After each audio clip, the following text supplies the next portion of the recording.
সুপ্রিয় দর্শক, আগে শুনছি পিঁপড়া খালে বড় লোকের ধন, এখন দেখতেছি পিঁপড়া খাচ্ছে গরিব মানুষের ধন।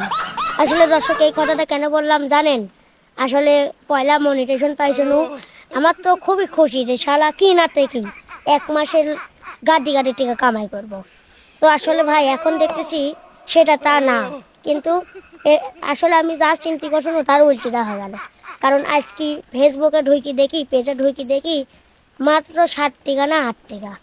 আসলে কি একটা মনটা খারাপ হয়ে গেল যে শালা এত টার্গেটটা আসুন যে গাদি গাড়ি টিকা কামাই করব, কিন্তু এখন আসলে দেখেন 7 টাকা 8 টাকা 3 টাকা 4 টাকা এরকম ভাবে উঠতেছে। তো আসলে এত বেশি টাকা হতে কতদিন যে সময় লাগবে আসলে আমি জানি না। তো এই জন্য বললাম যে পিঁপড়া খালে বড় লোকের ধন, এখন শুনতেছি পিঁপড়াই খাচ্ছে গরিব মানুষের ধন। আসলে কথা সত্য, ঠিক আছে, কথা সত্য। কারণ যে আশাটা আসলো সেই আশাটা ভাঙিয়ে গেল।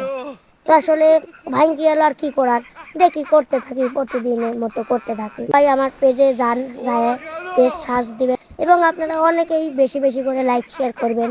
যদি যদি লাইক শেয়ার করেন তাহলে আমি টাকা ইনকাম করতে পারবো, তাছাড়া পারবো না। এজন্য দর্শক, আগেটি করে থাকা লাগে না, সিদ্ধান্ত করে থাকা লাগে না।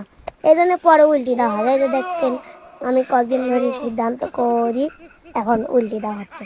আসলে দর্শক, আর কি হবে জানি না, কিন্তু খাটনি করতে থাকি, ফল একদিন পাবোই, খাটনি করতে থাকি। এখন আল্লাহ যেদিন মুখ বলে টাকা।